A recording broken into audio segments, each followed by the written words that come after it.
Ones again welcome back to the programme.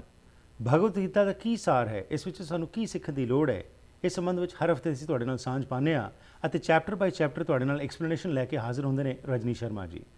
Rajni Sharma ji ਦੇ ਬਾਰੇ ਤੁਹਾਨੂੰ ਪਤਾ ਹੀ ਹੈ ਕਿ ਇਹ ਇੱਕ ਹਾਊਸ ਵਾਈਫ ਹਨ, ਲੇਕਿਨ ਇਹ ਬਹੁਤ ਸਾਰੀ ਥਾਵਾਂ ਦੇ ਉੱਤੇ ਵਲੰਟੀਅਰ ਵੀ ਕਰਦੇ ਨੇ ਅਤੇ ਇਹ ਕੋਈ ਪ੍ਰੀਸਟ ਨਹੀਂ ਹੈਗੇ, ਲੇਕਿਨ ਇਹਨਾਂ ਦਾ ਮਨ ਵਿੱਚ ਇੱਕ ਉਦੇਸ਼ ਸੀ ਕਿ ਜੋ ਗੀਤਾ ਦਾ ਸਾਰ ਹੈ ਉਹ ਜਨਤਾ ਨਾਲ ਉਸ ਦੀ ਸਾਂਝ ਪਾਈ ਜਾ ਸਕੇ। ਇਸੇ ਕਰਕੇ ਬੜੀ ਮਿਹਨਤ ਕਰਕੇ ਇਹ ਪ੍ਰੋਗਰਾਮਸ ਦੇ ਵਿੱਚ ਆ ਕੇ ਤੁਹਾਡੇ ਨਾਲ ਸਾਂਝ ਪਾਇਆ ਕਰਦੇ ਨੇ। ਸੋ ਜੇਕਰ ਤੁਹਾਡੇ ਕੋਲ ਕੋਈ ਸਵਾਲ ਹੋਏ ਤਾਂ ਜ਼ਰੂਰ ਸਾਡੇ ਨਾਲ ਸਾਂਝ ਪਾਣਾ, ਕਿਉਂਕਿ ਜੇਕਰ ਸਾਡੇ ਇੱਕ ਦੂਸਰੇ ਨਾਲ ਸਾਂਝ ਪਏ ਸਵਾਲਾਂ ਦੇ ਰਾਹੀਂ ਤੇ ਅਸੀਂ ਜਵਾਬ ਲੈ ਕੇ ਆਈਏ ਤਾਂ ਹੋਰ ਸਾਨੂੰ ਪਤਾ ਚੱਲ ਸਕਦਾ ਹੈ ਕਿ ਤੁਸੀਂ ਕੀ ਸਮਝਦੇ ਹੋ ਤੇ ਕੀ ਜਾਣਨਾ ਚਾਹੁੰਦੇ ਹੋ।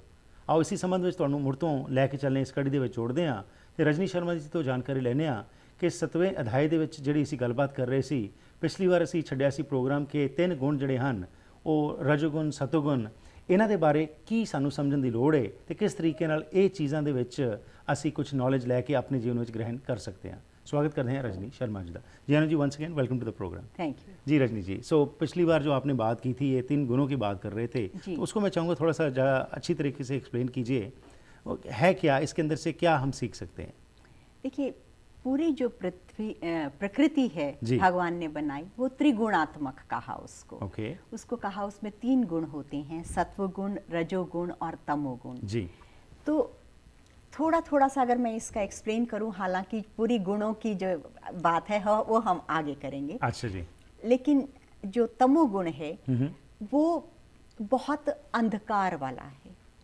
बुद्धि में भी एक अंधकार छाया रहता है जब मनुष्य आलस्य में होता है, प्रमाद में होता है, व्यसनों में होता है, दुराचार में होता है।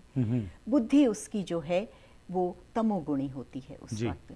इसी तरह से जो रजोगुण है, रजोगुण तमोगुणी बुद्धि मोह पैदा करती है। रजोगुणी बुद्धि जो है वो राग से, द्वेष से, तृष्णा से जी, इन चीजों से पैदा होती है और मनुष्य को वो बहुत कर्मों में लगाती है। तो उसको लगता है कि मैं बहुत कुछ मुझे पाना है और बहुत कुछ मुझे संग्रह करना है जी।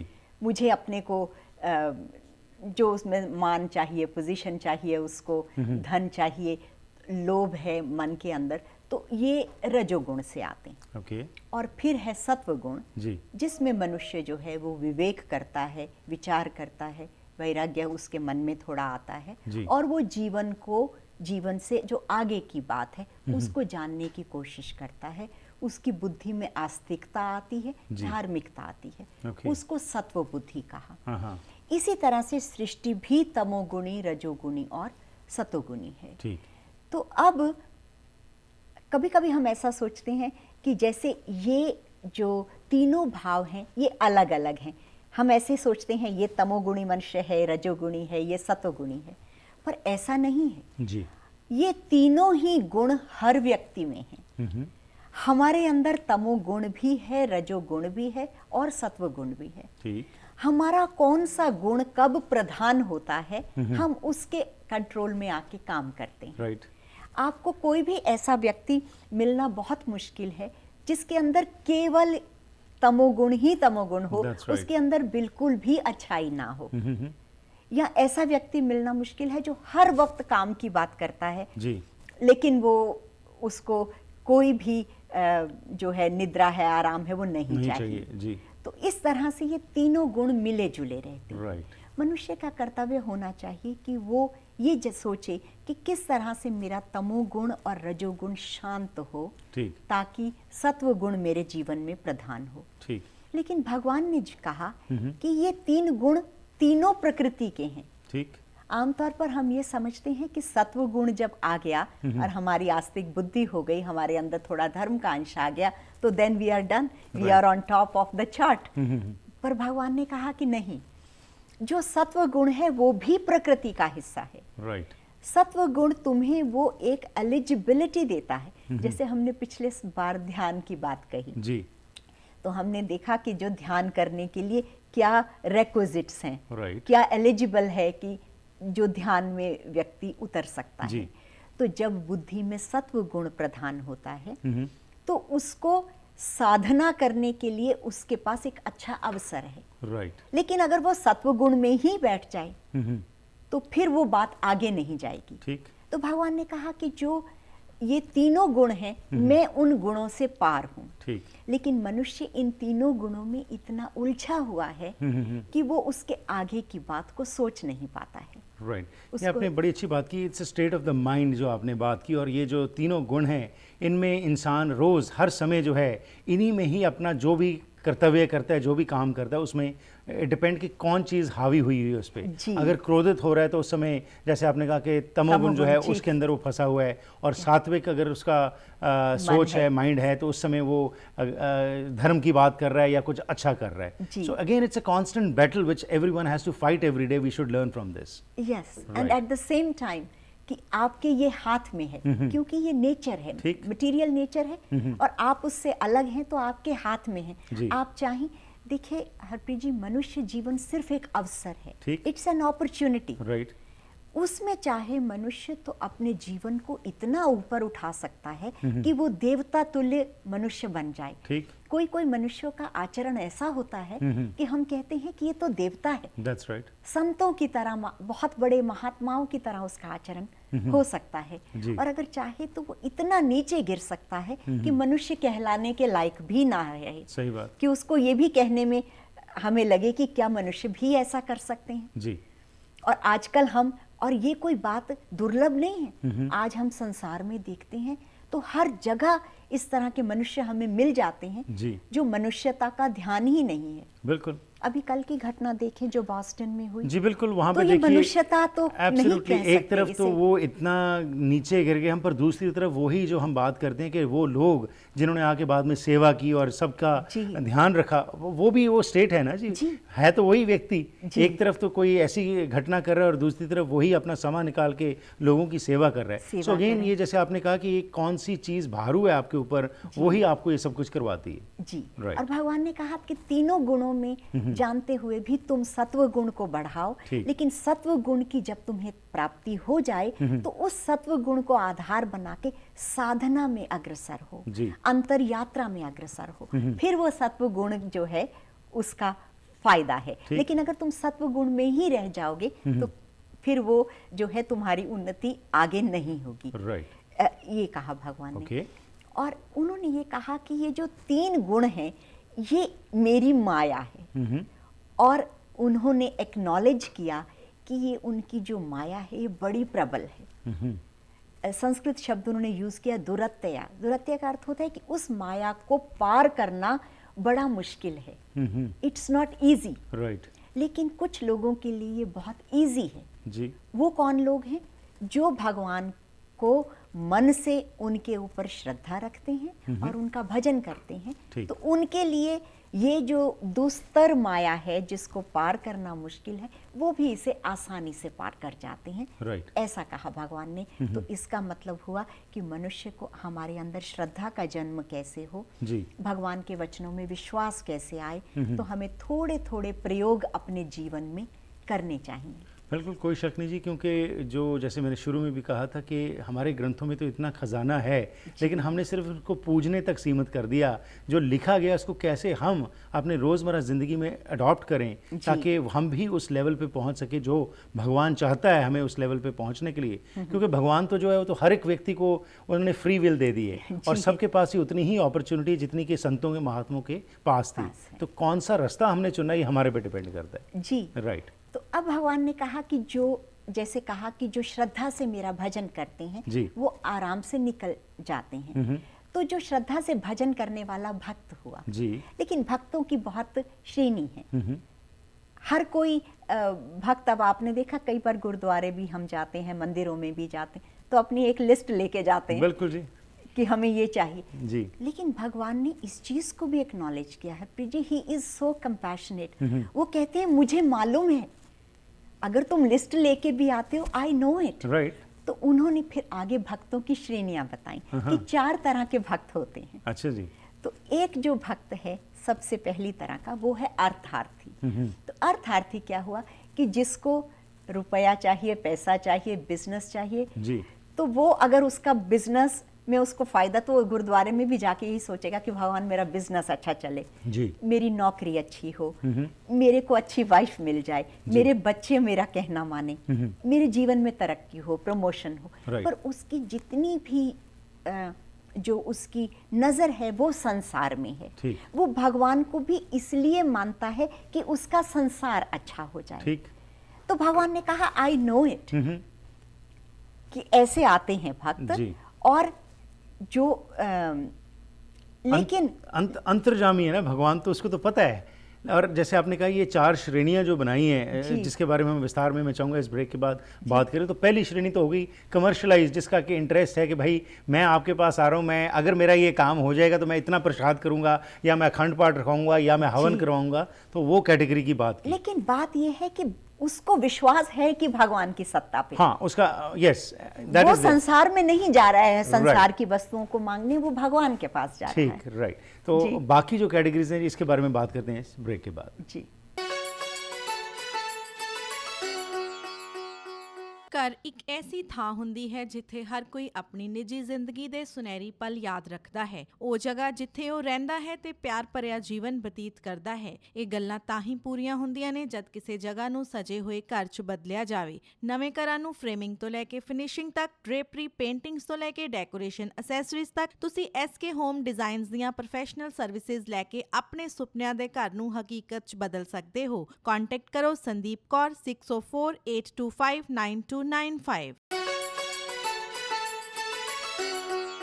ਸੋ ਸਵਾਗਤ ਹੈ ਜੀ ਬ੍ਰੇਕ ਤੋਂ ਬਾਅਦ ਇੱਕ ਵਾਰ ਫਿਰ ਆਪ ਸਭ ਦਾ ਹਰਪ੍ਰੀਤ ਸਿੰਘ ਸ਼ੋਅ ਵਿੱਚ। ਅੱਜ ਦੇ ਇਸ ਸੈਗਮੈਂਟ ਵਿੱਚ ਰਜਨੀ ਸ਼ਰਮਾ ਜੀ ਸਾਡੇ ਨਾਲ ਸਾਂਝ ਪਾ ਰਹੇ ਨੇ, ਤੇ ਬ੍ਰੇਕ ਤੋਂ ਪਹਿਲਾਂ ਇਹਨਾਂ ਨੇ ਗੱਲਬਾਤ ਕੀਤੀ ਸੀ ਕਿ 4 ਕਿਸਮ ਦੇ ਵਿਅਕਤੀ ਹੁੰਦੇ ਨੇ ਜਿਹੜੇ ਕਿ ਰੱਬ ਕੋਲ ਜਾ ਕੇ ਆਪਣੀ ਮੰਗਾਂ ਮਨਵਾਉਣ ਵਾਸਤੇ ਉਹਨਾਂ ਨੂੰ ਪ੍ਰਾਰਥਨਾ ਕਰਦੇ ਨੇ। ਤੇ ਪਹਿਲੇ ਜਿਹੜੀ ਕੈਟੇਗਰੀ ਉਸ ਦੇ ਬਾਰੇ ਦੱਸਿਆ ਗਿਆ ਸੀ, ਜਿਹੜੇ ਕਿ ਕੋਈ ਕੰਮ ਹੋਵੇ ਉਸ ਵਾਸਤੇ ਜਾ ਕੇ ਪ੍ਰੇਅਰ ਕਰਨੀ, ਪਰ ਆਸਥਾ ਜਿਹੜੀ ਹੈਗੀ ਹੈ ਉਹ ਰੱਬ ਵਿੱਚ ਹੁੰਦੀ ਹੈ। ਆਓ ਹੋਰ ਕਿਹੜੀ कैटेगरीज ने उसके बारे जानकारी लेने रजनी शर्मा जी। तो जी, तो जैसे हमने बताया कि कई तरह के लोग हैं जो भजन करते हैं, और पहला बताया जो अपनी, पर वो जो मांगे हैं उनकी वो भगवान से मांगते हैं और भगवान की सत्ता पे उनको विश्वास है। ठीक। दूसरी तरह के भक्त हैं वो कहलाते हैं आर्त भक्त। ओके। आर्त भक्त होते हैं जो इतनी मुश्किल में कभी कभी सिचुएशन में आ जाते हैं कि चाहे उन्होंने जीवन भर भगवान को ना सोचा हो उस बारे में जी। या, लेकिन वो चारों तरफ से उनको और अब कोई राह नहीं बचती है।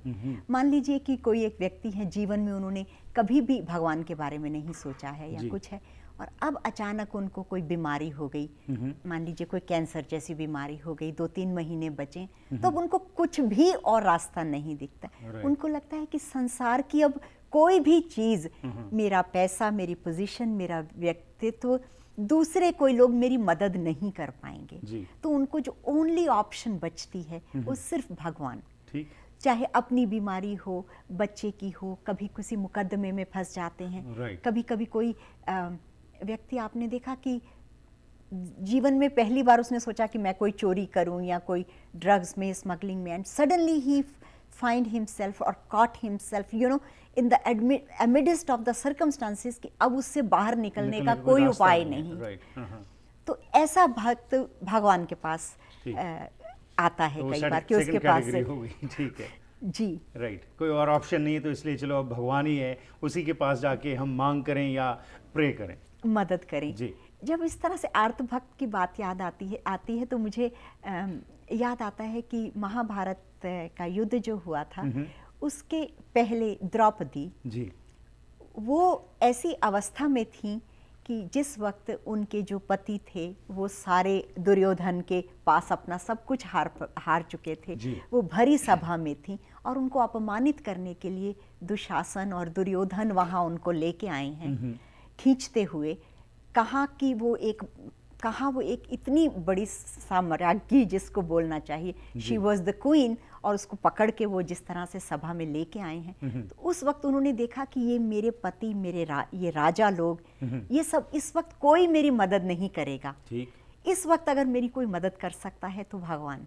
तो उन्होंने उस वक्त हृदय से भगवान को पुकारा, और हमारे पास वो प्रमाण है कि भगवान ने उनकी वहाँ पे मदद की और उनकी रक्षा की। तो इस तरह का शास्त्र में भी एग्जाम्पल्स आते हैं कि जब किसी के पास और कोई ऑप्शन नहीं बची और उन्होंने पुकारा भगवान को और भगवान ने उनकी मदद की। तो इस तरह की एक कैटेगरी है जी। फिर जो लोग हैं वो जिज्ञासु होते हैं कि जो ये अब जानना चाहते हैं कि अब जैसे ये अर्जुन हैं इस वक्त, ये जानना चाह रहे हैं कि क्या है भगवान, जो है ये संसार से परे की सत्ता क्या है, मेरे इस शरीर से परे की क्या बात है, मृत्यु के पार की गति क्या है। तो इस तरह की चीज़ों को वो जानना चाहते हैं, समझना चाहते हैं, लेकिन वो उनका तल बुद्धि का ही है। ठीक, वो सुन रहे हैं, समझ रहे हैं, एनालाइज कर रहे हैं, पर सब कुछ अभी बुद्धि के तल पे है। तो ये जिज्ञासु भक्त हैं। फिर जो चौथी और फाइनल कैटेगरी है, ये वो लोग हैं जो जान चुके हैं भगवान की सत्ता का, जिन्होंने अनुभव लेवल के ऊपर जिसको जान लिया है, एक्सपीरियंस कर लिया है। और एक्सपीरियंस करने के बाद उन्होंने ये देखा कि जो कहा गया शास्त्र में, जो भगवान ने कहा है, अब वो उनका अपना अनुभव भी है। तो अब उनको बहुत दृढ़ विश्वास है। तो उसमें दो बातें हो सकती हैं कि एक तो जब आपको पता चल गया, okay it is done now, I know it all, एक तो ये सिचुएशन है। लेकिन एक जो है इस तरह की सिचुएशन है कि जब ये जानते हैं अनुभव के तल पे भी, तो भी वो इतना अंदर से कृतकृत्य महसूस करते हैं। वो कहते हैं कि चाहे मैंने जान भी लिया, पर मैंने क्या जाना, भगवान तो सागर हैं और मैं तो एक बूंद के तरीके हूँ। मैं जानूंगा भी तो इस छोटी बुद्धि में कितना समा पाऊंगा।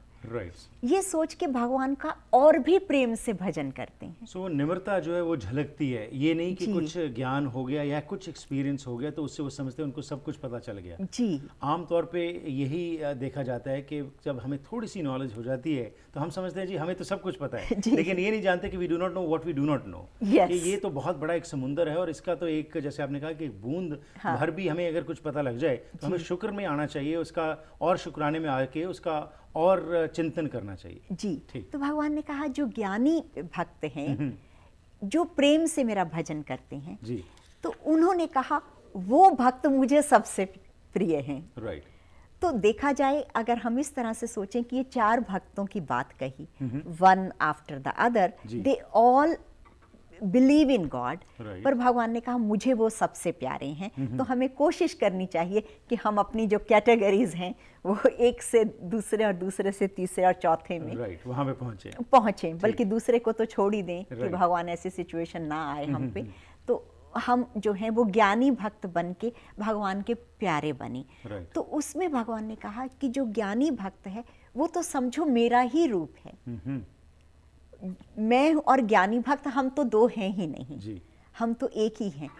ऐसा कहा भगवान ने। और उन्होंने कहा कि वो ये समझ जाते हैं कि अब जो उन्होंने वापस पहले बात करी थी परा प्रकृति की और अपरा प्रकृति की, कि किस तरह से वो 8 विभागों वाली प्रकृति, मटेरियल नेचर और स्पिरिचुअल नेचर, उन दोनों को जानते हैं कि मैं उनको चलाने वाला हूँ, मेरे अलावा यहाँ कुछ नहीं है। इस बात को समझ के वो बड़े प्रेम से मेरा भजन करते हैं। और खुद ही नहीं करते, दूसरों को भी प्रेरित और उत्साहित करते हैं कि वो भी उस मार्ग पे चलें। और जैसे आपने कहा कि साइंस ऑफ द सोल की जो इस चैप्टर में बात चल रही थी, और एक एक स्टेप से जो है कृष्ण जी समझा रहे हैं अर्जुन को, और जैसे हम भी अब बात कर रहे हैं, वार्तालाप कर रहे हैं, तो इंक्विजिटिव हो रहा है बंदा और सोचने के लिए मजबूर होता है कि जीवन का जो ये हमारा एक ड्रामा है, इसके अंदर हर एक कोई जो है रोल निभा रहा है, पर अपने रोल को हमने कैसे और ऊपरली स्टेज पे लेके जाना है, उसके लिए आदमी चिंतन करता है। जी। इसके अलावा जैसे भगवान ने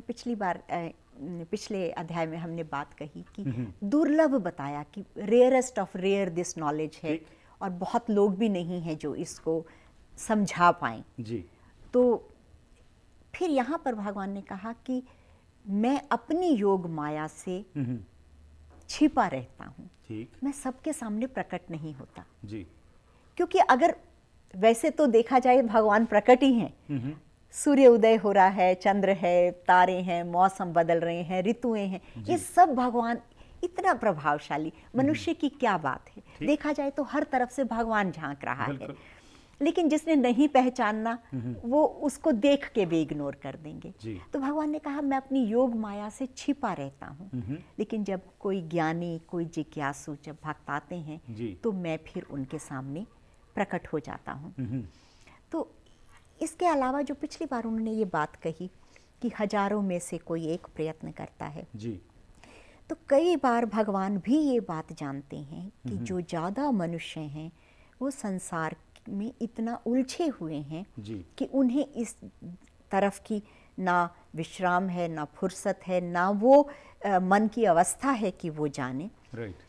तो भगवान ने कहा कि कई बार ऐसा लगता है कि फिर क्या ज़रूरत है इतना कहने की भी, जी। इस ज्ञान की भी क्या ज़रूरत है कहने की। राइट। तो यहाँ पर उन्होंने कहा कि जो ऋषि मुनि हैं, जिन लोगों ने सबने जिन्होंने बैठ के इस ज्ञान को समझा है, जी। उन सभी का उत्तरदायित्व है, अकाउंटेबिलिटी और रिस्पॉन्सिबिलिटी उस व्यक्ति के प्रति जिसके हार्ट में सीकिंग है। राइट।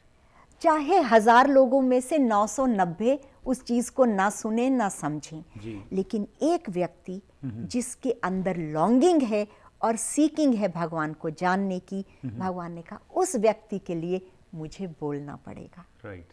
क्योंकि उसका ये हक है कि उसे ये बात पता चले। राइट।